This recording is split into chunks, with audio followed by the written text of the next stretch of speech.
नमस्कार दोस्तों, स्वागत है आप सभी का हमारे YouTube चैनल में। दोस्तों आज के वीडियो में हम लोग बात करेंगे डीएलएड के इंपॉर्टेंट क्वेश्चन के बारे में। ऐसे कुछ टॉपिक्स जो हमेशा एग्जाम में पूछे जाते हैं। आज हम लोग बात करेंगे पेपर 1 डीएलएड के पेपर 1 फाउंडेशन पेपर 1 के इंपॉर्टेंट टॉपिक जो एग्जाम में आपके पूछे जाने वाले हैं या पूछे जा सकते हैं। तो चलिए देखते हैं कौन से क्वेश्चन है। आज वीडियो का दूसरा सीरीज है इंपॉर्टेंट क्वेश्चन का। इससे पहले वाला वीडियो चैनल पर डाला गया है। आज हम लोग दूसरा वीडियो में बात करेंगे। चलिए देखते हैं कौन से टॉपिक है जो आपके एग्जाम में पूछे जा सकते हैं। उससे पहले बता दूंगा कि अगर आप नोट्स लेना चाहते हैं डीएलएड का इंपॉर्टेंट नोट्स जो आपके फाइनल एग्जाम में कारगर साबित होने वाला है, तो आप अपना नोट्स ले सकते हैं। हिंदी मीडियम का कंप्लीट नोट आप ले सकते हैं। इस लेने के लिए अपना नाम, अपना एड्रेस, कॉलेज का नाम और सेशन लिखकर 8877323503 दिया गया स्क्रीन पे जो नंबर है उस पर आप कांटेक्ट कर सकते हैं। उस पर आप मतलब अपना डिटेल्स भेज सकते हैं। उसके बाद आपको आगे का प्रोसेस बता दिया जाएगा। तो चलिए हम लोग टॉपिक पे वापस आते हैं कि कौन सा टॉपिक है जो आपके एग्जाम के लिए काफ़ी इंपॉर्टेंट है। दोस्तों आज की वीडियो में हम लोग जानेंगे शिक्षा के व्यक्तिक उद्देश्य के बारे में। शिक्षा के व्यक्तिक उद्देश्य के बारे में ये बहुत ही महत्वपूर्ण टॉपिक है और उम्मीद करते हैं कि इससे क्वेश्चन आपके एग्जाम में जरूर रहेगा। सबसे पहले हम लोग जानेंगे शिक्षा के व्यक्तिक उद्देश्य क्या है। तो इससे पहले देखते हैं कि प्रजातंत्र में शिक्षा का प्रथम उद्देश्य उत्तम समाज का उत्पन्न करना है। पहला जो पॉइंट है, प्रजातंत्र में शिक्षा का प्रथम उद्देश्य उत्तम समाज का उत्पन्न करना है। माना सर्वांगीण विकास स्वतंत्र वातावरण में ही संभव है। किसी भी चीज का सर्वांगीण विकास स्वतंत्र वातावरण में ही संभव है। केवल प्रजातंत्रीय व्यवस्था में ही मानव को पूर्ण स्वतंत्रता प्राप्त हो सकती है। शिक्षा मानव के सर्वांगीण विकास का एकमात्र साधन है। यह मनुष्य में समानता की भावना उत्पन्न करती है। दोस्तों आपको बता दें कि शिक्षा के व्यक्तिक उद्देश्य, व्यक्तिक मतलब किसी व्यक्ति के निजी जीवन में जो शिक्षा से फायदे पहुंचते हैं या फिर जो चेंजेस आते हैं उसी को व्यक्तिक उद्देश्य कहते हैं। हर एक पीपल का, हर एक व्यक्ति का क्या उद्देश्य है, शिक्षा में क्या जरूरत है, जिसको डिटेल्स में इसमें जाना जाएगा। चलिए देखते हैं कि यहाँ पर तो हो गया कि मानव के सर्वांगीण विकास का एकमात्र साधन है। यह मनुष्य में समानता की भावना उत्पन्न करती है। तो आप देखेंगे अतः शिक्षा का प्रमुख लक्ष्य प्रजातंत्रीय व्यवस्था को स्थापित करने तथा प्रजातंत्रीय विचारधारा के प्रसार के लिए यह आवश्यक है कि शिक्षा में प्रेम, सहयोग, समानता की दृष्टि के कोण को समझने की संभावना उत्पन्न करने की क्षमता है। प्रजातांत्रिक शिक्षा मनुष्य में इन गुणों का विकास करती है। यह व्यक्ति की व्यावसायिक योग्यता और व्यावसायिक नैतिकता का विकास करती है तथा उसके शारीरिक और मानसिक विकास में महान योगदान देती है।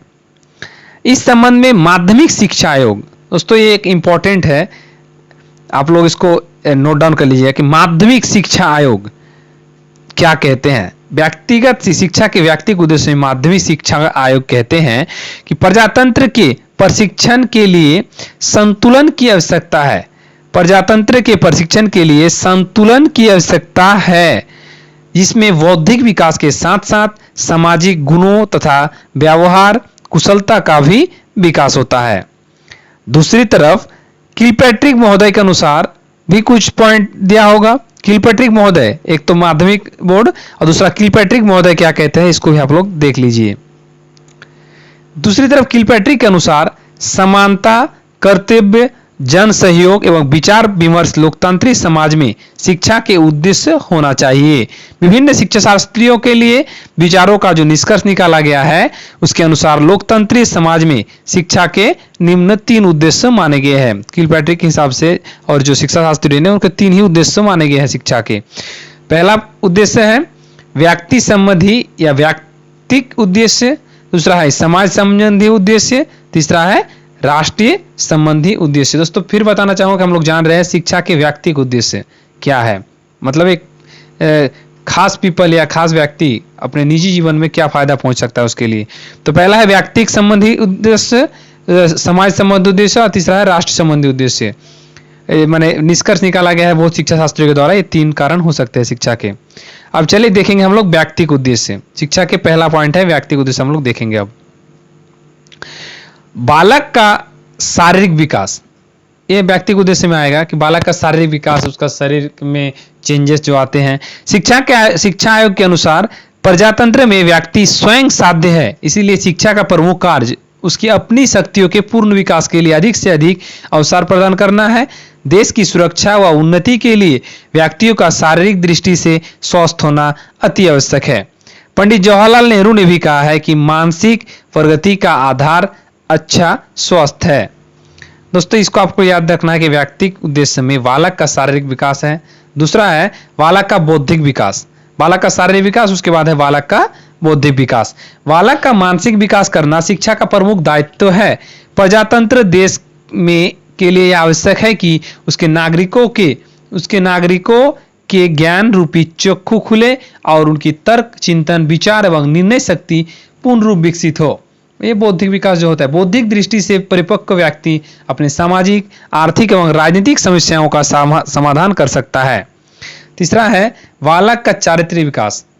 व्यक्ति विकास में ये सब आ रहा है। पहला है बालक का शारीरिक विकास, बालक का बौद्धिक विकास, और तीसरा है बालक का चारित्रिक विकास, जो चरित्र में विकास हो सकता है बालक के, कि चरित्र में क्या क्या चेंजेस आ सकते हैं। उसके बाद देखते हैं कि आज भारतीय प्रजातंत्र के सामने बहुत ही विकराल समस्या है कि उनके नागरिकों के गिरते हुए चरित्र, मतलब व्यवहार खराब हो जाता है। व्यवहार किस प्रकार समाज को देख के चेंज कर सकता है, उसी में इसका डेफिनेशन दिया है।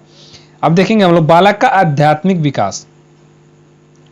बालक का आध्यात्मिक विकास में भारतीय संस्कृति सदैव से आध्यात्मिक संस्कृति की श्रेणी में रही है, परंतु आज दुर्भाग्यपूर्ण बात यह है कि हम भौतिकवाद की चकाचौंधी से इतने प्रभावित हो रहे हैं कि धीरे धीरे अपनी मूलभूत संस्कृति को, इस कारण आज बालक के लिए ऐसी शिक्षा की आवश्यकता है जो आध्यात्मिक मूल्यों को बालक के अंदर जीवित रखने में मदद दे।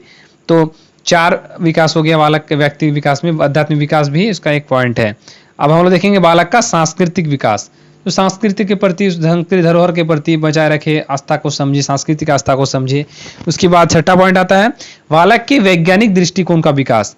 बालक के वैज्ञानिक दृष्टिकोण का विकास, जैसे प्रत्येक प्रगतिशील देश के लिए ऐसे व्यक्तियों की आवश्यकता होती है जो विज्ञान एवं तकनीकी में समझ या रुचि हो। भारत जैसे देश में यदि हम रूढ़िवादी एवं अंधविश्वासों में मुक्त होना चाहते हैं तो व्यक्ति के अंदर वैज्ञानिक दृष्टिकोण का विकास करना परमावश्यक है, क्योंकि वैज्ञानिक दृष्टिकोण वाला व्यक्ति विचार करने में तर्क का सहारा लेता है, ना कि अंधविश्वास का, भावनाओं का नहीं लेता है।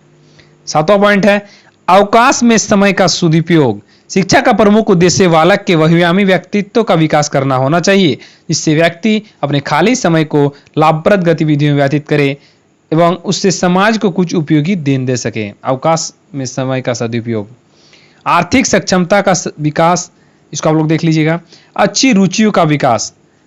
हार्वर्ड की विचारधारा रुचियों की है, चरित्र का निर्धारण करती है। इस कारण शिक्षा के उद्देश्य बालक के अंदर अच्छी रुचियों का विकास करना होना चाहिए, जिससे वह अपना चारित्रिक उत्थान कर सके। रुचियों का विकास करना होता है। तो दोस्तों, आज की वीडियो में हम लोग देखा है, यह इंपॉर्टेंट टॉपिक है। आप लोग इसको चाहे तो और एक बार रुक के देख ले सकते हैं और जो इंपॉर्टेंट पॉइंट है उसको आप लोग नोट डाउन कर सकते हैं।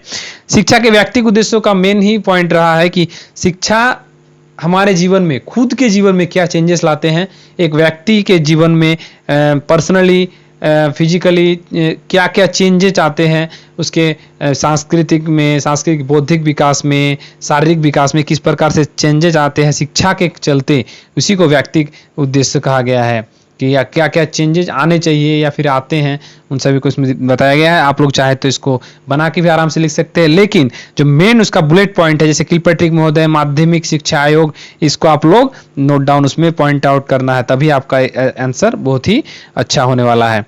तो इसी सीरीज में हम लोग पेपर 1 को कंप्लीट कर देंगे। कम से कम 8 या 10 क्वेश्चन होगा जो इसी सीरीज में हम बता देंगे। आप लोग इसको नोट डाउन कर लीजिएगा, ये थोड़ा धीरे करके भी आप लोग इसको लिख सकते हैं। तो आज के लिए इतना ही, फिर मिलेंगे इसके नेक्स्ट वीडियो में पेपर 1 के। तब तक के लिए इतना ही। अगर आप चैनल पर नए हैं तो चैनल को सब्सक्राइब